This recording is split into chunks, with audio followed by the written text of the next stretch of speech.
नमस्कार, आदाब, सत श्री अकाल, गुड मॉर्निंग मेरे प्यारे दोस्तों। आ गया है आपका होस्ट एंड दोस्त अंकित अवस्थी। जैसा कि मैंने आप सभी से वादा किया था कि आप जब हमारे इस परिवार को 3 लाख सदस्यों का पहुंचाएंगे तो आप लोगों के लिए एक बेहतरीन सूचना मैं लेकर आऊंगा।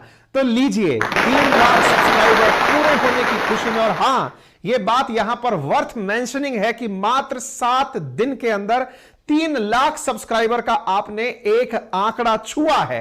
आपके इस प्रयास से जो आपने हमें अपने आप को परिवार की तरह मानते हुए हमें अपनी तरफ से जो योगदान दिया, उसके लिए हम आपके हृदय की असीम गहराइयों से शुक्रगुजार हैं। और इसी क्रम में आप लोगों की बहुत डिमांड पर 6 महीने से रुका हुआ हम अपना वही वाला शो लेकर दोबारा हाजिर हो रहे हैं। जी हां साथियों, आप सबके बहुत चाहने पर और आप सबका बहुत प्रिय रियल न्यूज एंड एनालिसिस का वो शो जिसमें आप लोगों को मिलते थे 15 सवाल, वो भी एक ही सेशन में, जिसके शुरुआती 5 सवाल होते थे अंतरराष्ट्रीय संबंध, भारतीय राज्य व्यवस्था, एनवायरमेंट और इकोनॉमी, साथ में ज्योग्राफी से भी रिलेटेड कुछ सूचनाएं शुरुआती 5 सवाल में रोजाना आपको दी जाती थी। और इतना ही नहीं, बाकी बचे 10 सवाल जो कि वन लाइनर जानकारियों के साथ पुख्ता पुलिंदा इकट्ठा कर आपके लिए लेकर आती थी, वो सेशन शुरू होने जा रहा है। समय नोट कर लीजिए, यही सोमवार सुबह 9 बजे मिलेंगे इसी चैनल पर। नाम होगा RNA by Ankit Awasthi sir पर। धन्यवाद, अपना प्यार यूं ही बनाए रखें। चलिए तो इसी खुशखबरी के साथ आज के सेशन की शुरुआत करते हैं। स्वागत है आप सभी का अंकित इंस्पायर्स इंडिया पर। अंकित इंस्पायर्स इंडिया के द्वारा शुरू किया गया आरएनए बाय अंकित अवस्थी सर चैनल आप सभी के सहयोग और प्यार से धमाके मचा रहा है। और विद्यार्थी मित्रों के लिए हमने अपने प्रॉमिस के अनुसार काम करने का निर्णय भी ले लिया है। फिलहाल के लिए दुनिया की खबर जानते समय आज के सेशन में चर्चा है कि जब जनाब नॉर्थ कोरिया के अंदर राशन के संकट के क्षण हैं, तो भैया वो परमाणु परीक्षण कैसे कर रहा है। क्योंकि अंतरराष्ट्रीय अखबारों की खबरें छप रही हैं कि नॉर्थ कोरिया ने अपने यहां फूड क्राइसिस के चलते हुए अपने सिपाहियों से कहा है कि वो भोजन कम खाएं, उनके राशन के अंदर कमी कर दी है। दुनिया भर के अखबार इंक्लूडिंग बीबीसी ने आज इसी खबर को छापा है। इतना ही नहीं, north Korea faces food crisis in light of gruesome military prowess. आप यहां पर यह खबर तमाम अखबारों की न्यूज कटिंग्स की देख रहे हैं। इससे आप इस बात को समझ सकते हैं कि खबर तो गंभीर है। और इस गंभीर के अंदर फिर लोग यह सवाल करते हैं कि जब भूखा पेट बैठा है सैनिक, तो अल्टीमेटली ये तालियां कौन बजा रहे हैं?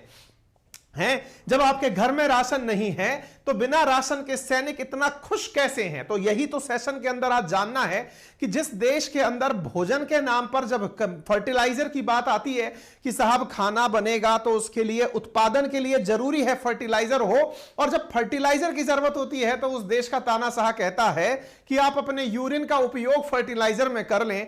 ऐसे देश के सैनिक इतने खुश कैसे हो सकते हैं? आज के सेशन के अंदर हम इस बात को जानने वाले हैं। बैठकर देखो, बैठ जाओ। चलिए, तो आपके सामने यहां पर इस खबर का सबसे बड़ा ओरिजिन जो है वो क्या है?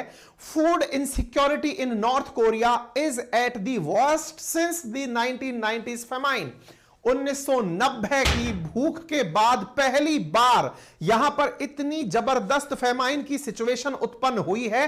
तो आज के सेशन में इस बारे में चर्चा करेंगे। लेकिन इसके साथ साथ सबसे बड़ी दूसरी खबर जो यहां पर है वो क्या है कि North Korea fires 2 more missile into Pacific firing range. यानी नॉर्थ कोरिया ने हाल ही में अपने द्वारा 2 मिसाइल पैसिफिक ओशियन के अंदर भी फायर कर दी हैं। इधर north Korea fire 3 ballistic missile 2022 की खबर है। नॉर्थ कोरिया से it tested ICBM in surprise drill. कहने का मतलब यह है खाना खत्म होने की सूचना भी सुर्खी है, तो भाई साहब आपके द्वारा मिसाइल चलाया जाना भी सुर्खी है। ये 2 सुर्खियां एक साथ कैसे संभव हैं? आज के सेशन में इस बात की इसलिए चर्चा होगी। एक मिसाइल को चलाने की अनुमानित लागत 80 करोड़ रुपया होती है। तो ये इतना पैसा इनके पास आ कहां से रहा है? क्या ये जानबूझकर अपने लोगों को भूखा रखते हैं, या फिर किसी दूसरे देश के द्वारा इन्हें पर्टिकुलर इसी काम के लिए फंड दिया जा रहा है? क्योंकि अमेरिका ने हाल ही में आरोप लगाया है कि रूस नॉर्थ कोरिया से मिसाइल खरीद रहा है। अगर ऐसा है तो क्या नॉर्थ कोरिया चाइना की और रूस की कोई लेबोरेटरी तो नहीं? जिसके नाम पर मिसाइलों का परीक्षण होता हो और फिर यहां से मिसाइलों के लिए बने पैसे से काम होकर बस केवल इतना ही काम करा के आगे चल दिया जाता हो। ये तमाम जानकारियां सुर्खियों में हैं। फिलहाल जो मिसाइलों की हम बात करते हैं, हमने आज के सेशन में आरएनए में भी चर्चा किया था। इंटरकॉन्टिनेंटल बैलिस्टिक मिसाइल है जिसकी रेंज बताई जाती है 13,000 किलोमीटर, जो कि दुनिया के लिमिटेड केवल 8 ही देशों के पास में संभव है। उनमें से नॉर्थ कोरिया वो देश है जिसके पास एक कॉन्टिनेंट से चली हुई मिसाइल दूसरे कॉन्टिनेंट यानी अमेरिका तक मार कर सकती है। इतना ही नहीं, इसके पास एटम बॉम्ब भी है और यह प्रूवन है किस आधार पर? दुनिया में आए भूकंप के आधार पर। जी हां साथियों, दुनिया के अंदर एटम के टेस्ट होने पर अंडरग्राउंड टेस्ट के दौरान धरती में कंपन होता है जिससे क्वेक मैग्नीट्यूड कहते हैं। आप में से बहुत से साथी ये जानना चाहते होंगे कि अगर किसी देश ने न्यूक्लियर वेपन बना लिया तो उसकी टेस्टिंग कहां की जाती है?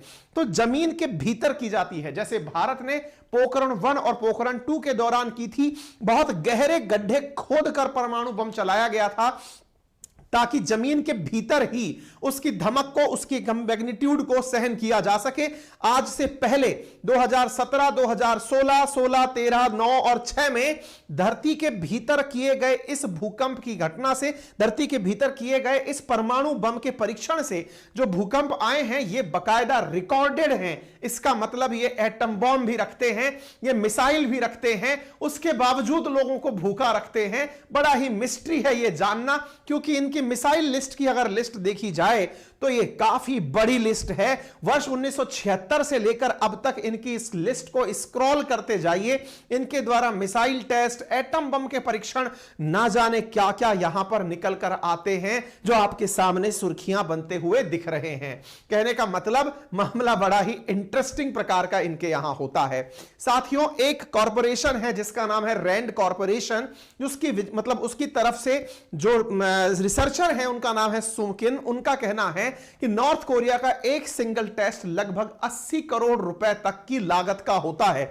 इतनी बड़ी बड़ी मशीनों के साथ इतनी बड़ी मिसाइलें इनके द्वारा टेस्टिंग में उपयोग ली जाती हैं। दैट मींस ये अपने आप में बहुत बड़ा काम है।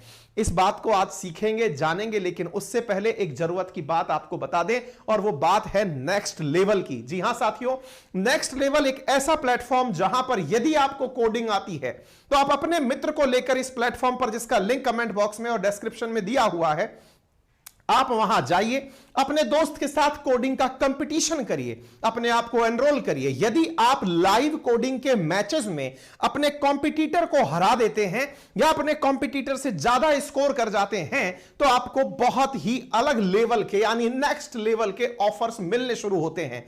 कैसे ऑफर्स? आपको जॉब मिलने शुरू होते हैं। आप अपने स्कोर के आधार पर ऑलरेडी बनी हुई जॉब की वेटिंग लिस्ट में शुमार हो जाते हैं और इस वजह से आपको बहुत सारी कंपनियां आपके स्कोर के आधार पर ऑफर के साथ साथ उपहार भी देने लगती हैं। यहां पर बहुत से वो लोग आपके सामने विजेता के रूप में दिखाई दे रहे हैं जिन्होंने जनवरी 2023 के अंदर विजेता बनकर के उपहार जीते हैं। इतना ही नहीं, जो इसी प्रकार की वेटिंग लिस्ट में शुमार हुए हैं, जिन्हें नेक्स्ट लेवल प्लेटफॉर्म के माध्यम से इतनी बेहतरीन कंपनियों के भीतर जॉब करने का मौका मिला है। तो grab your chance right now. मैंने लिंक कमेंट बॉक्स में दिया हुआ है। नेक्स्ट लेवल पर अपने कोडिंग के मित्रों को राह दिखाइए एक अच्छी कंपनी में प्लेसमेंट पाने की। चलिए आगे बढ़ते हैं। तो ये जो भीषण खाद्य संकट आया है, इसका प्रमाण कैसे मिला? असल में माना जाता है कि नॉर्थ कोरिया की जो जानकारी है वो आसानी से बाहर नहीं आती। तो ऐसी स्थिति में जानकारी बाहर कहां से आई? तो लोगों ने हाल ही में एक न्यूज़पेपर की खबर को रेफरेंस में लिया। अखबार का नाम था डोंग ए एल्बो अखबार। उसने कहा कि उत्तर कोरिया ने अपने सैनिकों का राशन 620 ग्राम से घटाकर 580 ग्राम कर दिया है। द इंडिपेंडेंट नाम के एक अन्य अखबार ने एक जानकारी देते हुए कहा कि दक्षिण कोरिया ने इस बात की जानकारी बाहर निकाली है कि यहां के लोगों के लिए खाद्यान्न का संकट उत्पन्न हो रहा है। लोग घरों में भूखे मर रहे हुए दिखाई दे रहे हैं। यानी लोगों को जब तलाशा जा रहा है तो या तो सर्दी और भूख दोनों ही कारण से, सर्दी में लोगों के पास ईंधन नहीं है, खाने के लिए भोजन नहीं है, लोग घरों में मरे हुए पाए जा रहे हैं। इन लोगों की जब जानकारी को स्टैटिक्स के साथ में मैच किया जाता है तो जानकारी मिलती है कि नॉर्थ कोरिया के अंदर इस समय खाद्यान्न का संकट उत्पन्न हो रखा है। इसके पीछे की बहुत बड़ी वजह 2019 में आई बाढ़ थी। असल में साथियों, उत्तर कोरिया में जब जब बाढ़ आई है, नॉर्थ कोरिया ने बहुत बड़ा फेमाइन देखा है। Peterson Institute for International Economics के कार्यकारी उपाध्यक्ष मार्कस नोलैंड का दावा है कि उत्तर कोरिया की नवीनतम फसल उत्पादन 5 लाख टन कम हुआ है। 5 लाख टन हुए इस स्टॉक की कमी में फिलहाल के लिए यहां पर भोजन का संकट उत्पन्न कर दिया है और मानव आवश्यकताओं के लिए भोजन की उपलब्धता में कमी आई है। आप पूछेंगे कि साहब, खाद्यान्न का संकट तो हमने पाकिस्तान में सुना था, इनके यहां कहां आ गया? तो पाकिस्तान और नॉर्थ कोरिया दोनों ही एक जैसे संकट से फिलहाल जूझ रहे हैं। दोनों के पास ही भूकंप नहीं अपितु बाढ़ की वजह से खाद्यान्न संकट है। यहां की चूंकि न्यूज बाहर नहीं आती हैं तो लोग अन्य चीजों से अंदाजे लगाते हैं। जैसे यहां पर जब लोग चावल खरीदना कम कर देते हैं तो यह माना जाता है कि चावल का उत्पादन कम हुआ है, और जब मक्का खरीदना शुरू करते हैं तो यह माना जाता है कि मक्का से काम चलाया जा रहा है। तो 20% इन दिनों मक्का की सेल यहां पर इंक्रीज हुई है, ऐसा मतलब जो न्यूज चैनल्स हैं उनका मानना है। इसका मतलब यह कहा जा रहा है कि नॉर्थ कोरिया मक्का से काम चला रहा है। इसके पीछे का और कारण खोजा गया तो ये तस्वीरें निकलकर आई 2019 की। आप कहेंगे सर 2023 चल रहा है तो 2019 का इंपैक्ट इनके ऊपर क्यों दिखाई देगा? मैं आपको बताता हूं। बहुत ही बड़ा ज्योग्राफिकल रीजन है इनकी वर्तमान स्थिति के लिए। असल में आपको ये जो तस्वीरें दिख रही हैं जो नॉर्थ कोरिया में बाढ़ को दर्शाती हैं और तबाही को दर्शाती हैं, ये 2019 की हैं। लेकिन ये जो तस्वीरें हैं, इन तस्वीरों ने यह तो बता दिया कि तबाही आई थी, लेकिन इससे यह नहीं बताया कि भूख कैसे उत्पन्न हुई थी। मैं आपको वो बताता हूं। असल में साथियों, नॉर्थ कोरिया के अंदर क्या हुआ था वो मैं आपको बताता हूं। नॉर्थ कोरिया में एक बार भीषण भूखमरी का दौर आया था। वो भूखमरी का दौर आया था 1994 से लेकर 1998 के बीच में। इस भीषण भूखमरी के अंदर लगभग 2.5 लाख से लेकर 3.5 लाख लोगों की जान गई थी। कब हुई थी यह घटना? 1994 से 1998 के बीच में। ऐसा क्यों हुआ था? कहा जाता है कि उस समय भी यहां पर भीषण बाढ़ आई थी और स्थितियां इस प्रकार से देखी गई थी। लोग भूख के कारण बहुत बुरी तरह व्यथित और पीड़ित देखे गए थे। फिर आप पूछेंगे तो उससे इस बात का क्या मामला है? यहां पर भूख का संकट उत्पन्न करने में बाढ़ का बहुत बड़ा योगदान है। आप कहेंगे ऐसा कैसे कह सकते हैं? इसके पीछे का थोड़ा ज्योग्राफिकल रीजन और जानिए, और वो क्या है?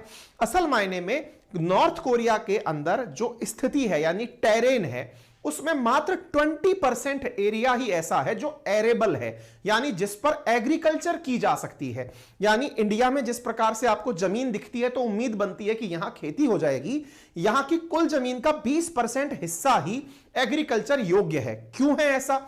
क्योंकि यहां पर बड़े माउंटेन्स हैं, और दूसरा माउंटेन्स के साथ साथ यहां पर पूरे टाइम बर्फ जमी रहती है। बर्फ का स्थान ऐसा क्यों है? तो इसके पीछे का कारण है इस क्षेत्र का टेम्परेट रीजन में होना। अगर आप इसको तस्वीर में समझने का प्रयास करें तो आप पाएंगे कि ये जो क्षेत्र है नॉर्थ कोरिया वाला, यहां पर आप देखेंगे तो आपको नॉर्थ कोरिया दिखाई देगा। ये ट्रॉपिक ऑफ कैंसर से काफी ऊपर है, यानी कि ये टेम्परेट रीजन में दिखाई पड़ता है। चूंकि ये टेम्परेट रीजन में है तो यहां पर बर्फ बहुत ज्यादा पड़ती है। तस्वीरें अपने आप में बयान करती हैं कि इस बर्फ के कारण यहां 6 महीने तक तो स्थितियां सामान्य ही नहीं होती हैं। जब स्थितियां यहां सामान्य नहीं होती हैं 6 महीने तक, तो यहां पर केवल एक ही फसल उगाई जाती है। अब आप कहेंगे फिर भी सर बाढ़ जो आप बता रहे हैं ये तो 2019 की है। मैप पर, ज्योग्राफिकल मैप पर भी आपको यहां के माउंटेन्स दिखाई दे सकते हैं। आपको बकायदा साउथ और नॉर्थ कोरिया के अंदर 38 पैरेलल की वजह से डिफरेंस और माउंटेन्स को देख सकते हैं। आप यहां की लैंड को देखकर यह अंदाजा लगा सकते हैं कि इस बर्फ के कारण इस क्षेत्र के अंदर कोई भी बड़ा पौधा नहीं उग पाता है। चावल और मकई की खेती ही इन क्षेत्रों में हो पाती है। यह आपके विजुअलाइजेशन करने के लिए हमने इन तस्वीरों की सहायता ली है। आपके दिमाग में फिर सवाल आएगा कि सर जब 2019 में यहां बाढ़ आई थी तो इस बाढ़ का अब प्रभाव क्यों, मूल मुद्दा यह है अब प्रभाव क्यों। हमने तस्वीरों में तो आपको बता दिया कि भूख की स्थिति है, लेकिन अब क्यों, इसके पीछे का कारण जानिए। 19 में बाढ़ आई और उसके बाद तुरंत कोरोना आ गया, तो 20 और 21 कोरोना में चला गया। कोरोना के दौरान इन्होंने एक अजब गजब तरीका अपनाया था, लोगों की एंट्री चीन के साथ होने ही नहीं दी, यानी बाढ़ के कारण खेती नहीं हो पाई और चीन के कारण व्यापार नहीं हो पाया, क्योंकि इन्होंने बॉर्डर जो इनका चीन से अड़ता है, ये जो बॉर्डर आप देख रहे हैं ये इनका चीन से अटैच्ड बॉर्डर है, वहां से इन्होंने पूर्ण पाबंदी लगा दी कि कोई अंदर एंट्री नहीं करेगा। भारत समेत दुनिया के तमाम देशों में जहां पे कोरोना होने पर लोगों को वैक्सीन का शॉट लगाया जा रहा था, ये कोरोना होने पर लोगों को रियल शॉट कर रहे थे, यानी शॉट डेड। अगर किसी को कोरोना होने की सूचना भी है तो उसे मार दिया जा रहा था, ऐसी सुर्खियां यहां से निकल कर आई। तो ये सुर्खी है 2019 की, जब यहां पर पावरफुल टाइफून आया था, जिसका नाम मतलब पावरफुल टाइफून नॉर्थ कोरिया के अंदर आया था। स्थितियां बड़ी विकट हुई थी, जिसके कारण यहां पर स्थितियां आज की भीषण भुखमरी के रूप में निकल कर आ रही हैं। आप पूछेंगे सर ऐसा थोड़ी होता है, आप किसी भी चीज को कभी से रिलेट कैसे कर सकते हैं। मैंने आपसे कहा बाढ़ आपने देखा, बाढ़ की न्यूज 2019 की आपने देखी, सितंबर की। इसके बाद में आप यहां पर देखते हैं जनवरी 2020 की खबर, जब कोरोना शुरू हुआ। उस दौरान इन्होंने अपने बॉर्डर चाइना के साथ बंद कर दिए कि साहब हम आपके साथ आवागमन नहीं करेंगे, भले ही आप कितने ही अच्छे मित्र हो, लेकिन हम कोरोना प्रोटोकॉल का पालन करेंगे। क्योंकि वैक्सीन खरीदने के पैसे नहीं है, इसलिए हम अपने ही तरीके से कोरोना का इलाज करेंगे। तो North Korea is addressing the pandemic in its own style, the Gangnam style. और स्टाइल क्या थी? स्टाइल ये थी कि North Korea launched shoot to kill order curb कोविड-19, यानी इन्होंने लोगों को सीधा देखते ही गोली मारने के आदेश दे दिए यदि किसी को कोरोना है। इसके ऊपर भयंकर मीम बने, doctor practising corona treatment in North Korea. तस्वीरें आई जिसमें डॉक्टर्स गन लेकर के शॉट लगाते हुए देख रहे हैं कि वैक्सीन शॉट इन इंडिया कुछ इस तरह से और vaccine shot in North Korea कुछ इस तरह से।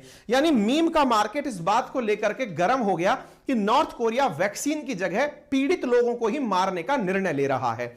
विकट स्थितियां उत्पन्न क्यों हुई? क्योंकि असल में चीन के साथ व्यापार होने पर इन्हें फर्टिलाइजर की आपूर्ति होती थी। 2 साल तक इन्होंने चीन से बॉर्डर बंद रखा, यानी 20 पूरा गया, 21 पूरा गया, 22 की एंट्री हुई थी। यानी 2 साल तक जब इन्होंने चीन के साथ कोई व्यापार नहीं किया तो नॉर्थ कोरिया के अंदर खाद्यान्न के संकट के साथ साथ फर्टिलाइजर का संकट उत्पन्न हुआ, क्योंकि जब तक फर्टिलाइजर नहीं आएंगे उत्पादन कैसे बढ़ेगा। ऐसी स्थिति में फिर खबर आती है रेडियो फ्री एशिया के द्वारा कि नॉर्थ कोरिया ने अपने फार्मर से कहा फर्टिलाइजर नहीं है तो क्या हुआ, आपके यूरिन के अंदर यूरिया होता है तो अपने यूरिन को यूज करें एज ए फर्टिलाइजर और उसकी वजह से उत्पादन बढ़ाएं। ये खबरें हैं, मजाक नहीं हो रहा है। इसके बाद यहां पर कृषि में उम्मीद की गई थी कि काफी ज्यादा उत्पत्ति देखी जाएगी, काफी ज्यादा प्रोग्रेस देखी जाएगी, लेकिन उससे भी कुछ हो नहीं पाया। 2021 की अक्टूबर की खबर देखते हैं और उसमें लिखा है amid food crisis north Korea ने अपने लोगों से कहा कि जब भोजन नहीं है तो हमें 2025 तक कम खाना चाहिए। कम खाने के तहत ही इन्होंने फिलहाल अपने सैनिकों का भोजन कम किया है, यानी कि इनके पास भोजन नहीं है, आत्मसम्मान पूरा है, मिसाइल परीक्षण पूरा करेंगे, लेकिन हम अपने लोगों को भोजन नहीं कराएंगे। फिर बिजनेस इनसाइडर ने एक खबर इस तरह की कोट की जिसे बोलते भी शर्म आती है, और वो ये है North Korea encourages its citizen to make manure from its own poop to counter shortage of fertiliser from China. मतलब अपने ही जो अपना शौच है उसका उपयोग करें फर्टिलाइजर के रूप में। अब आप में से कुछ लोग कहेंगे सर इसमें भी बुरा क्या है, शौच का तो उपयोग नेचुरल ऑर्गेनिक फर्टिलाइजर के रूप में होता ही है, बिल्कुल होता है, लेकिन एक ही साधन ये बचे क्योंकि आपको चीन से व्यापार नहीं करना है, ये थोड़ा शर्मिंदगी पूरक है। खैर कोई नहीं, इनके अपने तरीके से देश चला रहे हैं। फिलहाल के लिए जब ये चीजें खत्म हुई तो आते आते 2023 आ गया। 2022 के एंड में सुर्खी आती है कि नॉर्थ कोरिया ने चाइना के साथ अपने कॉरिडोर को 2 साल बाद ओपन कर दिया है। ये सारी बातें फिलहाल तक ये अपडेट करने के लिए पर्याप्त थी कि इन्होंने एक फूड क्राइसिस झेला है जो अब तक इनके पास लॉन्ग लास्टिंग तरीके से चल रहा है। लेकिन सवाल जस का तस है कि जब घर में नहीं है भोजन करने के लिए कुछ भी, तो फिर ये परीक्षण कैसे करते हैं? किम जोंग उन इतने भारी भरकम मिसाइलों का, जो कि इंटरकॉन्टिनेंटल बैलिस्टिक मिसाइल है, दुनिया के लगभग अधिकांश देशों के पास जिस तरह की मिसाइलें नहीं हैं, ऐसी मिसाइलें जो अगर चला दी जाएं तो दुनिया में बहुत दूरी तक मार कर सकती हैं, नॉर्थ कोरिया से निकलकर अमेरिका को मार सकती हैं, ऐसी मिसाइलों के लिए इनके पास पैसा कहां से आता है? यह बड़ी ही विचित्र घटना है।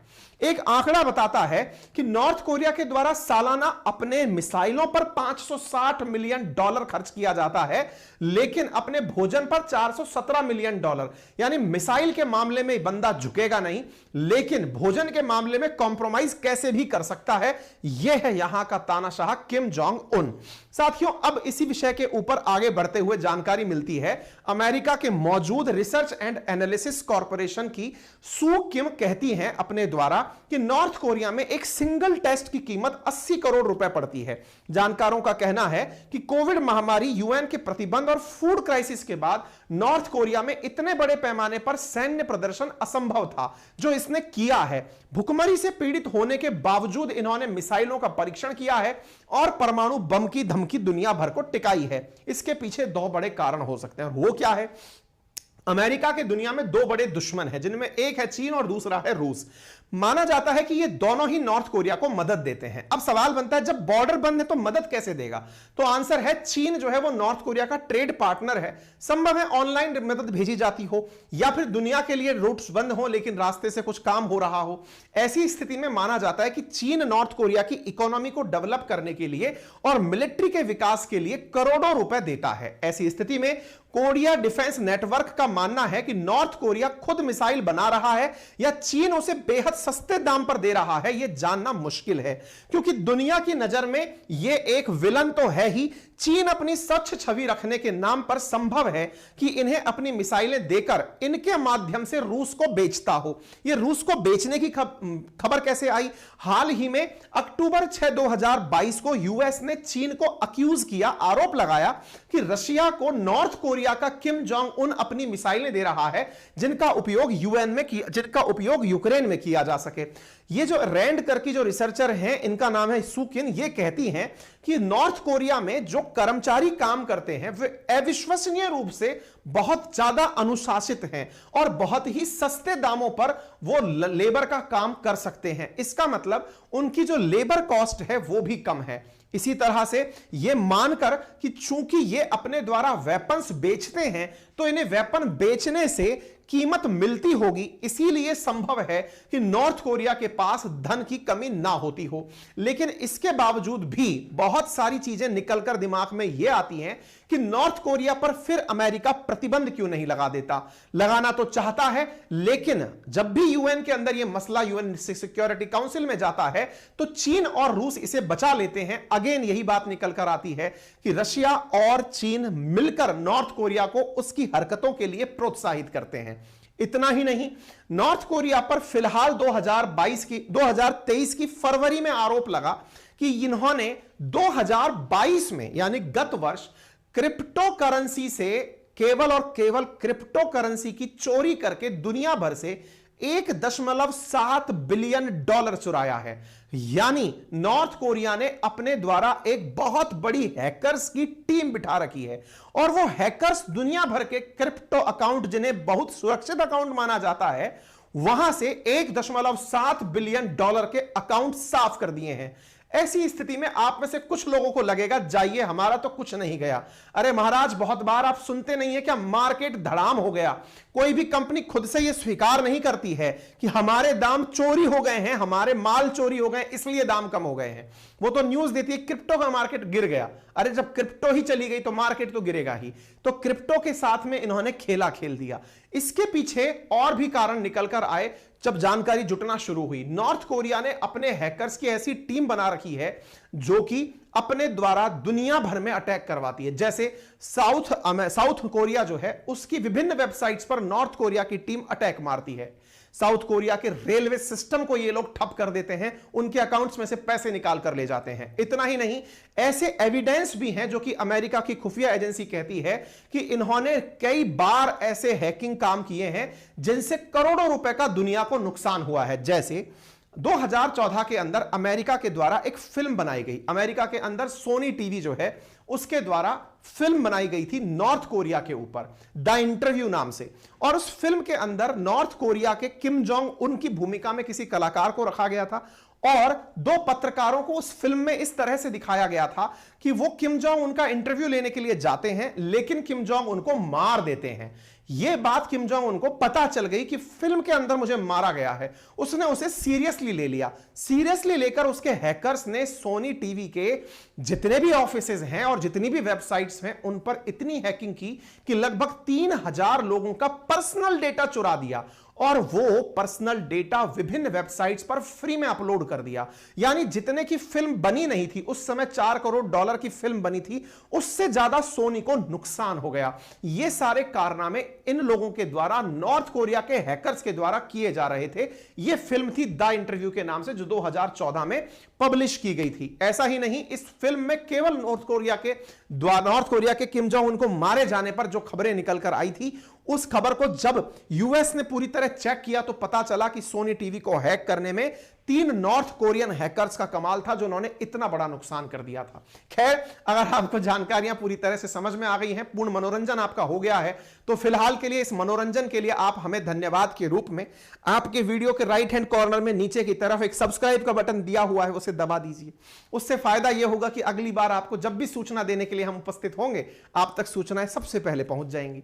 फिलहाल के लिए इतना ही। बाकी हमने एक लिंक आपको कमेंट बॉक्स में पिन किया है नेक्स्ट लेवल का, आप वहां जाकर के अपने लिए, अपने कोडिंग मित्रों के लिए जॉब का प्रेफरेंस दिला सकते हैं, उन्हें जॉब कोडिंग के क्षेत्र में बहुत अच्छे से उपलब्ध करा सकते हैं। और हां, आज रात को जो हमारा आरएनए बाय अंकित अवस्थी चैनल है, उस पर YouTube चैनल पर आप लोगों के लिए एक बेहतरीन सेशन लिया जा रहा है, एजुकेशनल है। पृथ्वी की बढ़ गई है एक और परत। जानिए क्या है मामला, सुनने में आया है, सुनाएंगे हम। ये खबर है बहुत काम की। मेरे प्यारे साथियों, इसके साथ साथ आप सभी को ज्ञात हो कि हमारे द्वारा हमारा एप्लीकेशन आरएनए बाय अंकित अवस्थी शुरू कर दिया गया है, जिस पर आप लोगों के लिए पेड कोर्सेज अवेलेबल हैं। चूंकि पेड कोर्स की वैलिडिटी 6 मंथ है, इसलिए हमारे द्वारा कॉल सेंटर्स पर इस तरह की न्यूज निकल कर आई कि सर, चूंकि 6 मंथ की वैलिडिटी है, तो हम जिस दिन कोर्स शुरू होगा उस दिन से वैलिडिटी के लिए कोर्स खरीदेंगे। मैं आपको सूचना देना चाह रहा था, मेरी टीम ने मुझे आज बताया। साथियों, आप अपना कोर्स अगर आज भी परचेज करते हैं तो आपकी कोर्स की वैलिडिटी 1 मार्च से ही शुरू होगी। यानी आज भी अगर आपने ले लिया तो वो अगस्त 31 तक ही आपकी वैलिडिटी अवेलेबल रहेगी। ऐसा नहीं है कि आज की तारीख से 6 महीने की तारीख, ऐसा नहीं है। आपकी तारीख आज भी कोर्स लेने पर 1 मार्च से 31 अगस्त तक अवेलेबल कराई जाएगी। और चिंता मत करिए, अगर इन केस इसमें कोई दिक्कत भी होती है तो हम इसकी वैलिडिटी का समय भी बढ़ा देंगे। ये कोई बहुत बड़ा टास्क नहीं है, इसकी वजह से आप स्ट्रेस में ना जाएं। बहुत सारे विद्यार्थियों ने हमें जानकारी दी कि हम सर इसलिए कोर्स अभी बुक नहीं कर रहे हैं क्योंकि हमें लग रहा है कि 1 तारीख से 6 महीने के लिए वैलिडिटी है। आप चाहेंगे तो इस वैलिडिटी को हम ओपनली अनलिमिटेड टाइम के लिए कर देंगे। क्राइटेरिया 6 महीना नहीं है। 6 महीना यह बताने के लिए है कि इतने बढ़िया subjects, history, geography, polity, economy जैसे सब्जेक्ट आप लोगों को पूरे 6 महीने के भीतर खत्म करा दिए जाएंगे। क्राइटेरिया बताने का उद्देश्य जो था बताने का, वो ये था, ना कि ये कि 6 महीने बाद आपको दोबारा रिचार्ज कराना है। अरे नहीं भाई, आपके लिए पहले ही इतने नॉमिनल कीमत पर कोर्स लाए हैं। अगर आपको 2 बार शोषण करना होता तो फिर हम ये काम नहीं करते ना यार।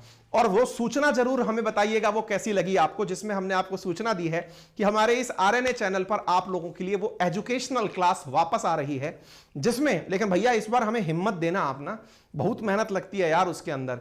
पूरा नियमित रूप से सुबह उठो, तैयार करो और फिर आपको पढ़ाने आओ। लेकिन हाँ, पूरी जिम्मेदारी से करेंगे यार। बहुत मन में आ रही है, एकदम ना निकल के आ रही है पढ़ाने की। तो पढ़ाएंगे बहुत बढ़िया से YouTube चैनल पर, करंट अफेयर्स फ्री। इसके अलावा बहुत ही नॉमिनल कीमत पर आपको ये उपलब्ध कराएंगे, चिंता ना करें। ठीक है, चलिए अपना ख्याल रखें। और जिनको सब्सक्रिप्शन लेना है जल्दी से जाइए, एप्लीकेशन है अपना जिसका डिस्क्रिप्शन में लिंक दिया हुआ है, कमेंट में भी लिंक दिया हुआ है, वहां से जाकर अपना कोर्स बुक कर लीजिए। धन्यवाद।